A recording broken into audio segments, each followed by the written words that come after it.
Hello guys, मैं हूं Amit sir. स्वागत है आपका इस चैनल पे। मैथ्स का चैप्टर वाइज वेटेज और स्ट्रेटेजी डालने के बाद बहुत सारे स्टूडेंट का रिक्वेस्ट आया कि सर फिजिक्स के बारे में कुछ बताइए। फिजिक्स से बहुत डिफिकल्ट लगता है, फिजिक्स से बहुत डर लगता है, तो इसके लिए क्या चैप्टर वाइज वेटेज है, इसके लिए क्या है। तो मैंने मुकेश सर टीम जो हमारे है फिजिक्स ज्ञान मुकेश नायक यूट्यूब चैनल, आपको पता होगा, नहीं पता है तो आप सब्सक्राइब कर लो। वहां पर जाके आप बहुत important question series one shot सब मिल जाएंगे। तो उनकी टीम से मैंने कंसल्ट किया और उनके टीम से मैंने ये बहुत इंपॉर्टेंट ये पीडीएफ में आपको जो है प्रोवाइड करने वाला, आप स्क्रीनशॉट ले सकते हैं। बेसिकली इसमें मैं बहुत कुछ बताने वाला डिटेल में, एंड तक वीडियो आप जरूर देखें तो आपका फिजिक्स का प्रॉब्लम हो जाएगा सॉल्व। तो सबसे पहले देखते हैं कि आपके यहाँ पर चैप्टर वाइज वेटेज क्या है। देखो आपका मैथ्स फिजिक्स पार्ट 1 है। ओके, रोटेशनल डायनेमिक्स 5 मार्क का चैप्टर है, 5 मार्क का चैप्टर है, ऑप्शन के साथ 7 मार्क है। तो आपको ये वाला नहीं, आपको ये वाला देखना है। देखो मैं समझ सकता हूं कि 90% स्टूडेंट का फिजिक्स कंप्लीट नहीं होता है। 90% स्टूडेंट 16 चैप्टर है फिजिक्स में, उनका सिलेबस कंप्लीट नहीं होता है। चाहे वो बोर्ड एग्जाम हो, चाहे वो सीटी का एग्जाम हो। मैं बच्चों की भावनाओं को समझ सकता हूं, आपके तकलीफ को, आपके प्रॉब्लम को समझ सकता हूं। इसीलिए पर्सनली मैं क्या सोचता हूं वो मैं आपको बताऊंगा। देखिए सिंपल सी बात है, किसके पास टाइम है और कर पा रहे तो पूरा करना चाहिए, of course no doubt full syllabus करना चाहिए। बट नहीं हो पा रहा है तो क्या करें सर, डिफिकल्ट लग रहा है तो क्या करें सर, तभी तो मैं बताने आया हूं। तो ये जो है 7 मार्क का बेसिकली आपका होता है। Rotational dynamics, property fluid 7 mark, KTG 7 mark, thermodynamics 7 mark, oscillation 5 mark, superposition 6 mark, ये 7 मार्क और ये 6 मार्क। तो बेसिकली ये आप देख सकते हो, ये आपका जो है पार्ट 1 के कुछ चैप्टर है। ओके, ये आपने स्क्रीनशॉट ले लेना है। इसके अलावा मैं पार्ट 2 बताऊंगा, अभी मेन चीज मैं बताऊंगा, टेंशन मत लो, फिलहाल मैं दिखा दे रहा हूं। और ये पार्ट 2 है, ये आप देख सकते हो। पार्ट 2 में इलेक्ट्रिसिटी या magnetic effect, magnetic EMI, AC circuit, dual nature, atoms के बारे में, structure atom, nuclear, semiconductor device है। तो बेसिकली 70 मार्क का आपका पेपर होता है, 30 मार्क का ओरल होता है। जैसे 30 में से 25, 26, 27 तो आपको मिल ही जाएगा अगर आप रेगुलर लेक्चर अटेंड कर रहे हो, सारे प्रैक्टिकल वगैरह सब कंप्लीट आपने किया है तो। ओके, हमें मेन काम करना है ये 70 मार्क के लिए। तो एक और चीज यहां पर गौर करने वाली है कि सर 70 मार्क का पेपर तो है, 70 मार्क का पेपर तो है, बट यहां पर 98 कैसे आ गया। तो बेसिकली मैं आपको बताना चाहूंगा, बोर्ड का पेपर ऑप्शंस के साथ होता है। बोर्ड का पेपर ऑप्शन क्या होता है, ये कैसे सर। तो अगर आपने पेपर पैटर्न देखा होगा तो उसमें दिया गया है कि भाई 4 में से 3 करो, 5 में से 4 करो, तो वो जो एक्स्ट्रा निकल रहा है that is kind of option. तो ऑप्शंस के साथ वो 98 मार्क का पेपर हो जाता है। मतलब क्या सर, मतलब ये कि 70 मार्क का आप प्रिपेयर कर रहे हो, मतलब 28 मार्क ज्यादा हो रहा है अगर आप पूरा प्रिपेयर करते हो तो। इन केस कहने का मतलब ये है, अगर आप चैप्टर छोड़ना चाहते हो, बिकॉज हमें 70 मार्क का पेपर अटेंड करना है, ये तो 98 मार्क है, तो 28 मार्क का तो हम छोड़ सकते हैं ना। दूसरी बात, 28 मार्क मतलब कितना चैप्टर सर, अगर हम 5 से 6 मार्क्स का एवरेज पकड़े, 5 से 6 मार्क्स का एवरेज पकड़े, तो 28 मार्क का मतलब होता है करीब आप 6 चैप्टर तक छोड़ सकते हो। कितने चैप्टर तक आप छोड़ सकते हो, 6 चैप्टर तक आप छोड़ सकते हो, तो भी आपका पूरा 70 मार्क का पेपर अटेम्प्ट होगा, तो भी आपका पूरा 70 मार्क का पेपर अटेम्प्ट होगा। समझ रहे आप, अगर आप 6 चैप्टर, मतलब आप ऑप्शन में 6 चैप्टर कर सकते हो। पर इसका दूसरा पहलू ये है, कॉइन का दूसरा साइड ये है कि आपको बाकी 10 चैप्टर पूरा डिक्टो डिटेल में ए टू जेड सब कुछ करना पड़ेगा। उसमें आप ये नहीं बोल सकते कि ये वाला टॉपिक हार्ड है, ये नहीं करूंगा मैं, ये चैप्टर का न्यूमेरिकल हार्ड है, मैं ये नहीं करूंगा, ये चैप्टर का मुझे डेरिवेशन नहीं समझ रहा है, मैं ये नहीं करूंगा। तो कहने का मतलब क्या है सर, कहने का मतलब ये है कि फिजिक्स में बोर्ड के लिए अगर आप 16 में से 10 चैप्टर भी करते हो तो भी आप अच्छा स्कोर कर सकते हो, मगर वो 10 चैप्टर आपको चुन चुन के लेने पड़ेंगे, ऐसे चैप्टर जिसमें आप ए टू जेड एवरीथिंग करोगे। क्या बोला मैंने, आप ए टू जेड एवरीथिंग करोगे, कुछ भी नहीं छोड़ोगे। ऐसे 16 में से 10 चैप्टर आपको सिलेक्ट करना है। ये मैं कैसे सिलेक्ट करूंगा सर, कॉइन उड़ाऊ, टॉस उड़ाऊ, या 1 2 6 जो डाइस होता है वो घुमा के देखूं, या अक्कड़ बक्कड़ बम्बे बोल करूं, नहीं, यहां पर स्मार्ट प्ले करना है। स्मार्ट प्ले का मतलब क्या सर, सबकी अपनी अपनी एक फेवरेट कैटेगरी होती है, सबको सब कुछ अलग अलग होता है। जैसे मैथ्स में किसी को पार्ट 1 पसंद है, लॉजिक मैट्रिक्स ट्रिक हो, वैसे किसी को पार्ट 2 पसंद है, कैलकुलस, डिफरेंशिएशन, इंटीग्रेशन, सर बहुत मजा आता है, और पार्ट 1 मेरे को बाउंसर आता है। वैसे फिजिक्स में भी होता है कि किसी को मोशन से रिलेटेड चीज जो होती है, रोटेशनल डायनेमिक्स या केटीजी हो गया, या आपका बेसिकली कोई और चैप्टर हो गया थियरी वाला चैप्टर, ऐसा थियरी वाला चैप्टर जो बेसिकली मोशन से रिलेटेड हो। मोशन मतलब क्या होता है सर, मोशन मतलब मूवमेंट, मोशन मतलब मूवमेंट। ओके, मतलब जैसे मैं बताता हूँ, mechanical properties of fluid, rotational dynamics, KTG, oscillation, superposition of wave optics, ये सब मोशन से रिलेटेड है। या फिजिक्स पार्ट 1 जो होता है मोशन से रिलेटेड होता है, चीजों को अज्यूम करके आप चीजें यहाँ पर करते हो कि हाँ भाई ये बॉल जा रहा है, ये इसके टच में है, इसका वेट इतना है, ऐसा ऐसा फॉर्मूला लगेगा, ये सब डेरिवेशन होगा। ऑसिलेशन में आप साउंड का वेव, ओके, अल्टरनेट वेव, फलाना ठिकाना आप यूज करते हो, करेक्ट। तो ये मोशन से रिलेटेड सब कुछ हो गया। अगर किसी ने मेरा वीडियो देखा होगा एमएसटीसीटी chapter wise weightage for physics, उसमें मैंने बहुत कुछ अच्छे से समझाया था, आपने नहीं देखा तो जरूर देखना। उसमें मैंने ये भी समझाया कि भाई फिजिक्स सिर्फ पढ़ना है मार्क्स के लिए नहीं, दूसरा क्या है कि अगर कोई इंजीनियरिंग में जाने वाला है, तो ये सारी चीजें आपको वापस पढ़नी पड़ेंगी। वापस सर कैसे? वापस ये आता है मोशन से रिलेटेड जितने भी चीजें हैं ये आपको मैकेनिक्स में आएगी। जो पार्ट 2 जो हमारा होता है करंट से रिलेटेड, जिसमें इलेक्ट्रोस्टैटिक भी आएगा, current, electricity, magnetic effect, current, electricity, EMI, AC circuit, okay, semiconductor हो गया। तो पार्ट 2 एक सब्जेक्ट आपको आएगा इंजीनियरिंग में, that is called as BEEE। क्या बोलते हैं उसको? BEEE बोलते हैं, basic of electrical engineering. Sir मैं तो आईटी इंजीनियरिंग करने वाला हूं, तो भी आपको ये रहेगा। फर्स्ट ईयर इंजीनियरिंग कॉमन होता है, आप कोई भी ब्रांच लेंगे आपको पार्ट 1 पूरा को पूरा मैकेनिक्स एज सब्जेक्ट आने वाला है, पार्ट 2 पूरा का पूरा जो है आपको BEEE का सब्जेक्ट आने वाला है। और जो थियरी वाले टॉपिक्स है जैसे एटम न्यूक्लियर हो गया, उसके ऊपर क्वांटम मैकेनिक्स आ जाता है, डुअल नेचर हो गया लाइट्स का, इसके ऊपर वेव ऑप्टिक्स आता है। इसके लिए एक और सब्जेक्ट बनता है फिजिक्स, अप्लाइड फिजिक्स इंजीनियरिंग में। ये सब क्यों बता रहे हो सर, ये 12th में लेना देना नहीं है, बट इसके पीछे का साइंस समझो, इसके पीछे का लॉजिक समझो, स्मार्ट प्ले करो, क्या करने की जरूरत है क्या करने की जरूरत नहीं है ये देखो, तो आपको बहुत बेनिफिट मिलेगा। तो ध्यान से सुनो। तो ये जो मैंने बोला ये थ्योरी वाले chapter, semiconductor, atom nuclear, dual nature हो गया, ओके, ये सारी चीजें एक और फिजिक्स बन जाएगा, फिजिक्स पार्ट 2। तो 3 सब्जेक्ट आपको इंजीनियरिंग में आते हैं, मैकेनिक्स, BEEE और फिजिक्स, अप्लाइड फिजिक्स, ये 3 आप इंजीनियरिंग में जाके पढ़ने वाले हो, जिसका कॉन्सेप्ट यहीं से आता है, तो आपको ये पढ़ना चाहिए, क्योंकि अगर अभी नहीं पढ़े तो इंजीनियरिंग में जाने के बाद चीजें नहीं समझेगी, फिर आपको वापस से आप बोलोगे सर क्या करूं, इंजीनियरिंग का टॉपिक नहीं समझ रहा। तो मैं बोलूंगा ठीक है भाई 12th का वन शॉट जाके देख ले, कॉन्सेप्ट समझ में आ जाएगा, फिर वो टाइम पे आप 12th का लेक्चर देखोगे बैठ के, समझ में आ रहा है?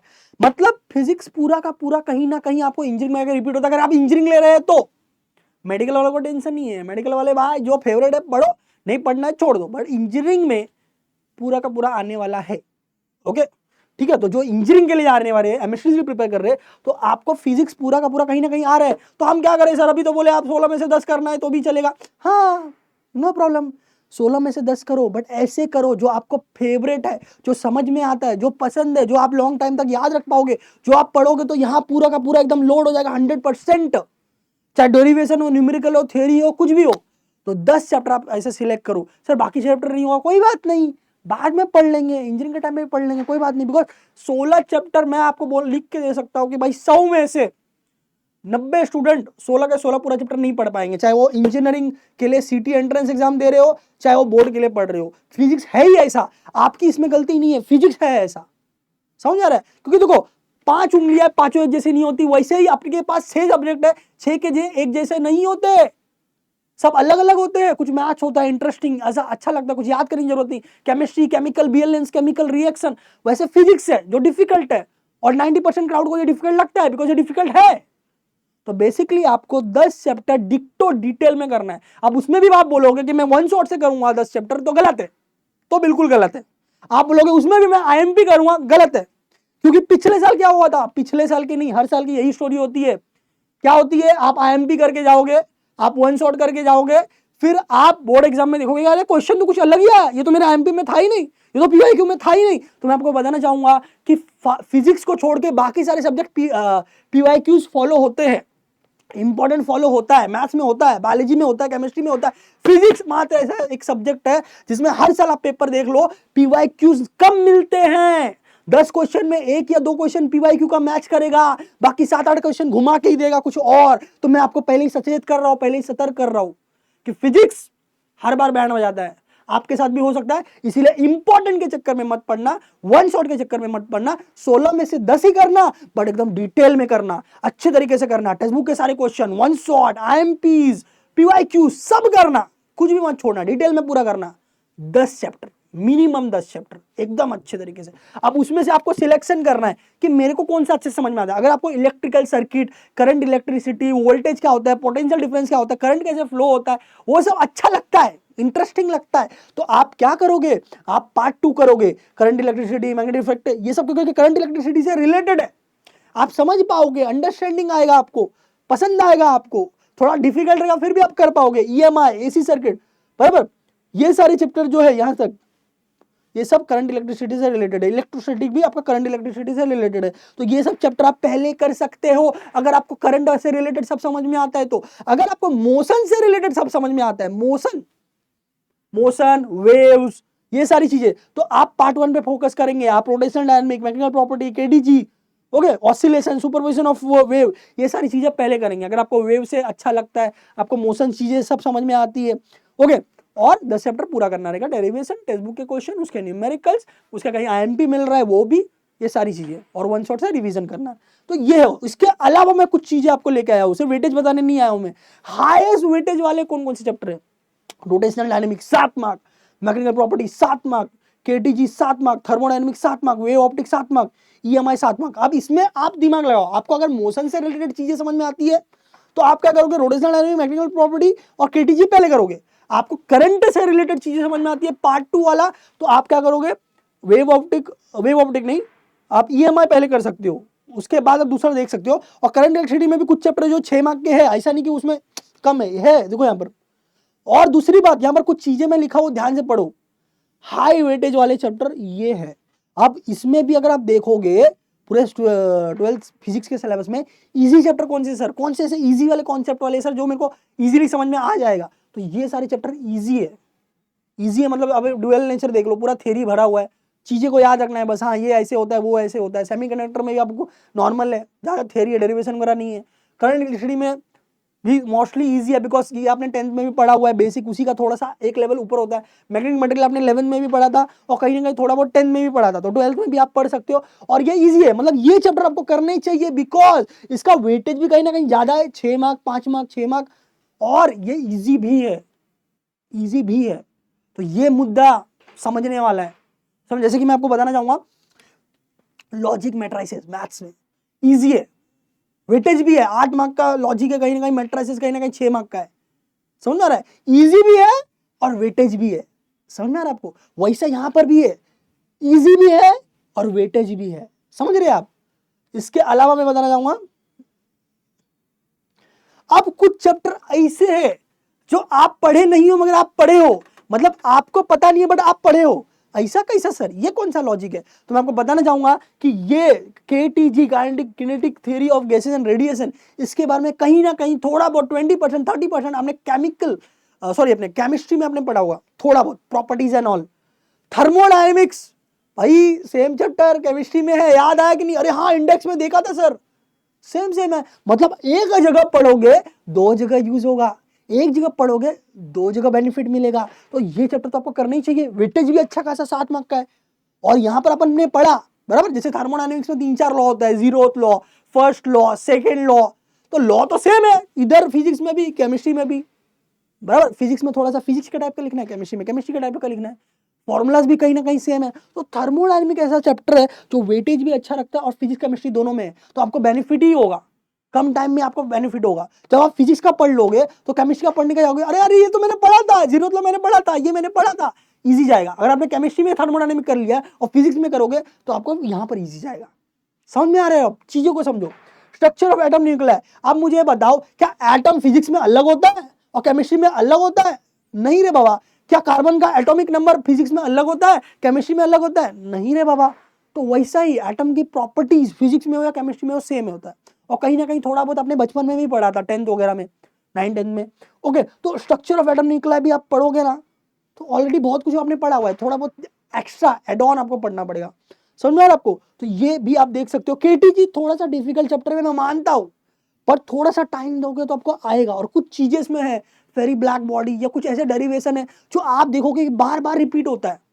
तो केटीजी बड़ा चैप्टर है, बट उसमें बहुत सारे ऐसे आईएमपी टॉपिक्स है जो बार बार दिखते हैं बोर्ड एग्जाम में, तो आपको वो आपके लिए फायदेमंद है, ठीक है। और कैसे मैंने बोला, ये केमिस्ट्री का भी थोड़ा सा मिलता जुलता है, तो आपको पढ़ने में मजा आया, अगर केमिस्ट्री में थोड़ा बहुत आपने पढ़ा रहेगा तो। इसके अलावा आपको मैं एक और चीज निकाल के यहां पर दे रहा हूं कि भाई वेटेज टू लर्निंग ऑब्जेक्टिव्स, मतलब सर चैप्टर का ये तो मैं समझ में आ गया, एनालिटिकल समझ में आ गया, एनाटॉमी बताओ ये क्या होता है, बायोलॉजी वालों को मालूम होगा, एनालिटिकल एनाटॉमी अलग अलग होता है, अंदर से कैसा बाहर से कैसा, वैसा थोड़ा सा। तो यहाँ पर देखो देखो 30% अपना सिलेबस ऐसा है जो नॉलेज बेस में है या जो नॉलेज बेस्ड क्वेश्चन आते, ओके। 42% अंडरस्टैंडिंग है, मतलब फॉर्मूला हो गया, लॉज हो गए, ये सब वैसे सेम टू सेम है भाई, वही टाइप अपने को रट्टा मारना है, वैसे पढ़ना है, वैसे एग्जाम में पूछेगा, ठीक है। 28% थोड़ा सा एप्लीकेशन लेवल, थोड़ा स्किल लेवल होता है, इसमें थोड़ा दिमाग लगाना पड़ता है। ये क्या होता है सर, डेरिवेशंस आपके न्यूमेरिकल्स हो गए, कुछ ऐसे न्यूमेरिकल जो 2 मार्क में नहीं 3 या 4 मार्क में जो आते हैं, उसमें हमें थोड़ा दिमाग लगाना पड़ता है। ये फॉर्मूला लगाया, फिर दूसरा फॉर्मूला लगाया, फिर तीसरा कुछ सब्स्टिट्यूट किया, ऐसा कंडीशन है, वो कंडीशन पे सॉल्व किया, तब जाके फाइनल आंसर आया, नहीं तो आंसर नहीं आ रहा है। तो थोड़ा सा डेरिवेशन, थोड़े सा न्यूमेरिकल ऐसे जो होते हैं वो एप्लीकेशन लेवल थोड़े से होते हैं 28%।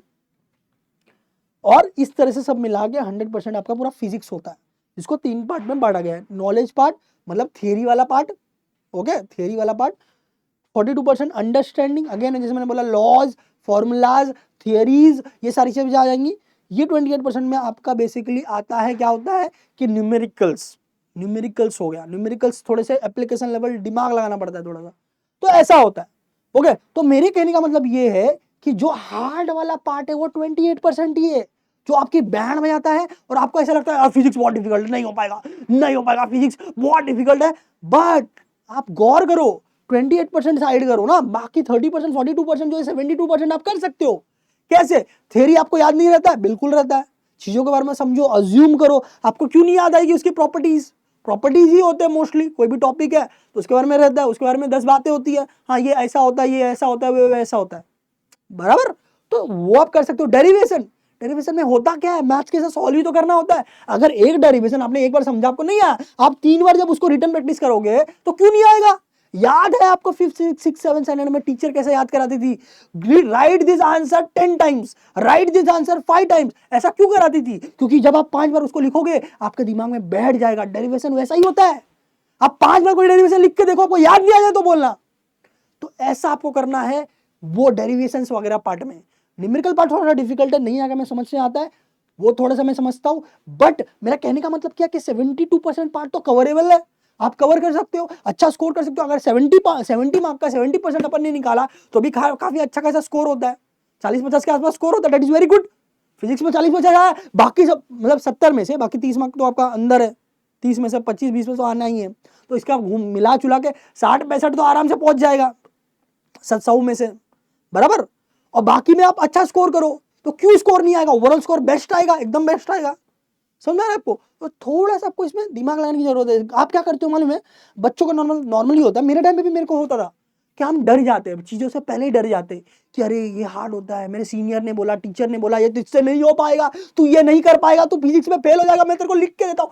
ऐसा कुछ सुन सुन के ना हम लोग थोड़ा सा डर जाते, बहुत डर जाते, और फिर हमें वो बहुत ज्यादा डरावना लगने लगता है। जैसे कि दादी बचपन में कोई हॉरर स्टोरी बढ़ाती थी, दिमाग में बैठ जाता था भाई कि अंधेरे में रात को अकेले नहीं निकलना चाहिए, बिकॉज ये कहानी में हर जगह होता है। तो फिर क्या होता है कि हम अपने घर में भी एक कमरे से दूसरे कमरे में रात में जाने से डरते हैं, क्योंकि दादी ने बोला था ना, दादी ने बोला था कि भाई रात को अंधेरे निकलने का नहीं, भाई तो चुड़ैल होती है। तो दिमाग में कौन से बैठ जाता है, वैसे फिजिक्स के बारे में बैठ चुका है। बट आप इस प्रकार से सोचोगे कि नहीं 70% पार्ट सर ने बोला है कि वो हम कर सकते हैं, तो वो हो सकता है, बिल्कुल हो सकता है। Difficulty level of the question, जैसे मैंने आपको पहले भी बताया, मैं फिजिक्स में इतना ब्रेकडाउन क्यों कर रहा हूं, क्योंकि मुझे मालूम है 90% बच्चों का प्रॉब्लम है फिजिक्स, इसलिए मैं थोड़ा सा इसमें ज्यादा डिटेल में बता रहा हूं। आप सुनो, आपके लिए काफी काम का है।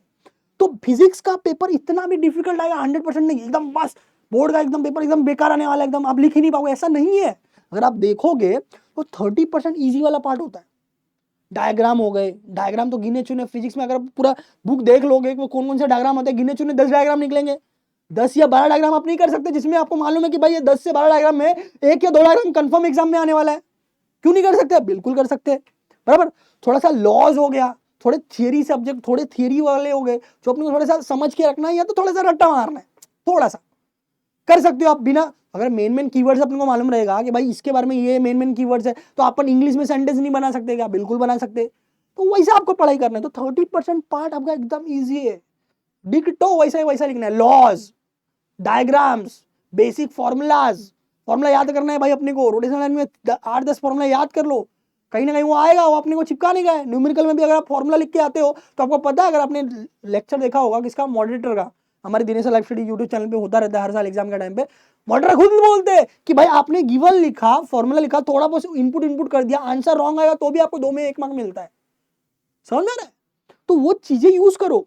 50% पार्ट एवरेज है, जो मैंने बोला क्या, डेरिवेशंस, अगर आप एक डेरिवेशन 5 बार लिखोगे तो क्यों नहीं आएगा, बिल्कुल आएगा। ओके, एक चीज के बारे में आप 5 बार पढ़ोगे, 5 बार याद करोगे तो क्यों नहीं आएगा, बिल्कुल आएगा। थ्योरी वाले जो अपने हैं, ओके। हाँ, न्यूमेरिकल वाले पार्ट में भी, न्यूमेरिकल में भी टाइप्स होते हैं। 2 मार्क वाले सब इजी होते हैं, एक बार फॉर्मूला पुट किया, आंसर आना ही आना है। बट 3 मार्क वाले में कोई फॉर्मूला अगर आता है, 4 मार्क वाले में कुछ आता है, तो वो थोड़ा सा कॉम्प्लिकेट होता है, जो आपके डिफिकल्ट वाले पार्ट में आता है। बट मेरा कहने का मतलब ये तुम छोड़ो, पर ये पार्ट तो पकड़ो, 80% पार्ट तो अच्छे से करो, सारे थियरी, सारे डायग्राम, सारे जो है laws, formulas base, okay, basic 2 mark वाले फॉर्म न्यूमेरिकल्स, ये सारी चीजें करो पहले। जब टाइम बचेगा तो हम डिफिकल्ट वाला भी करेंगे। और जैसे मैंने बोला कि अगर आपने 16 में से 10 चैप्टर एकदम अच्छे से कर लिया तो बिल्कुल आप पॉसिबल है, बिल्कुल कर सकते हैं, डरो मत। 80% पेपर आपके हाथ का रहता है, 20% पेपर थोड़ा सा डिफिकल्ट होता है, बट अपने पास ऑप्शन है ना, ऑप्शन है। अगर आपको 16 में से कोई चैप्टर आपको समझ में नहीं आ रहा है, उसका दिमाग में घुस ही नहीं रहा है, क्या कर सकते, कुछ नहीं कर सकते भाई, छोड़ो उसको, अफसोस मत करो उसके बारे में, वो चैप्टर को छोड़ो। मैंने आपको बोला मैक्सिमम 6 चैप्टर आप ऑप्शन में डाल सकते हो, कोई बात नहीं, हम 2-3 चैप्टर ही ऑप्शन में डालेंगे तो भी चलेगा, कोई प्रॉब्लम नहीं है। मैं ऐसा नहीं बोलूंगा 6 से ऑप्शन में डालो, आप मोस्टली ट्राई करो सब कवर करने का। बट हाँ, अगर कोई चैप्टर नहीं हो रहा है तो उसके पीछे मत पड़ो कि मेरे से क्यों नहीं हो रहा है, मेरे में कोई खामियां नहीं। You can't be perfect in each and everything, there are certain thing which is बोल सकते हैं ना, मैनेजेबल बाय अस। सबकी अपनी अपनी खूबियां होती है, आप हर चीज में परफेक्ट नहीं हो सकते, ये माइंड में अपने को डालना है। और वो चैप्टर छोड़कर नेक्स्ट चैप्टर करना है, उस चैप्टर में टाइम वेस्ट करोगे, टाइम निकल जाएगा, दूसरा चैप्टर आप नहीं कर पाओगे, हो सकता है दूसरा चैप्टर ज्यादा इजी है और आपने किया नहीं, समझ रहे हो? तो ऐसा थोड़ा सा सोचो, पॉजिटिव अप्रोच रखो।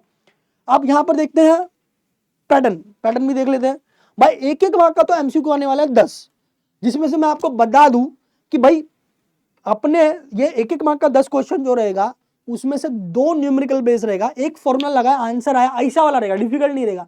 8 जो रहेगा वो थ्योरी के ऊपर ही रहेगा, 8 क्वेश्चन आपके थियरी के ऊपर रहने वाले हैं। तो सारे थियरी कॉन्सेप्ट अच्छे से लेक्चर में, जो आप पढ़ रहे हो, कोई भी लेक्चर देख रहे हो तो उसके जो भी इंपॉर्टेंट चीज है पेपर में लिख लो, हाँ ये पार्ट इंपॉर्टेंट है, ये इंपॉर्टेंट है, इसका वैल्यू इतना होता है, ये इंपॉर्टेंट है, समझ में रहे? वैसे ही क्वेश्चन आएंगे।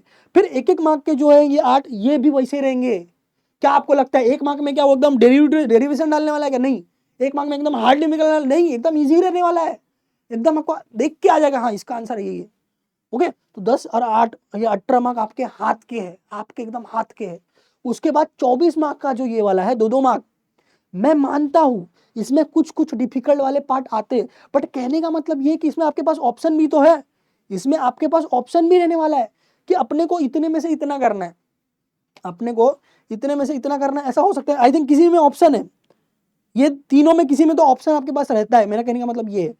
ओके, तो 2 मार्क का अगर आप यहाँ पर 12 क्वेश्चन है, सॉरी ये 12 क्वेश्चन है, शायद इसमें ऑप्शन ना हो, इसमें ऑप्शन हो, बट 12 में से ऐसा तो नहीं कि 12 का 12 आपको नहीं आएगा, बराबर। 12 में से आपको 8 क्वेश्चन तो आएंगे।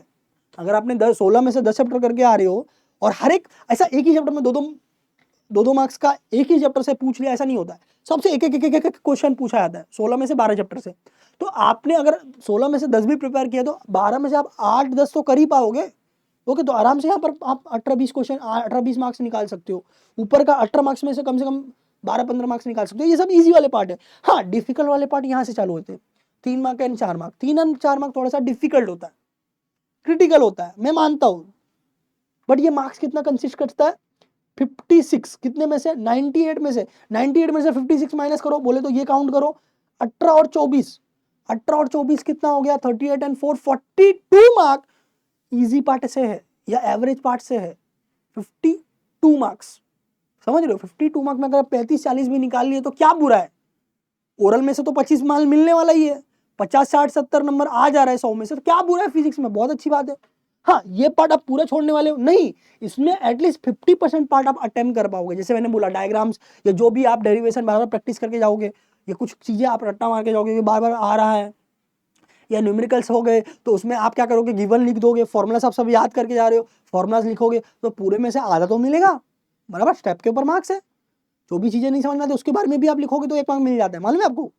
डेरिवेशन कोई पूछा गया है, बराबर, उसमें आप क्या कर रहे हो, डेरिवेशन आपको आता नहीं है, थोड़ा बहुत फॉर्मूला पता है, थोड़ा बहुत उसके चीज़ों के बारे में मालूम है, आप उसके बारे में लिख दो, एक आध फॉर्मूला ऐड ऑन कर दो, थोड़ा सा डेरिवेशन का नाटक कर दो, डेरिवेशन भले रॉन्ग हुआ, एटलीस्ट स्टार्टिंग का आपको 1 मार्क तो मिलेगा।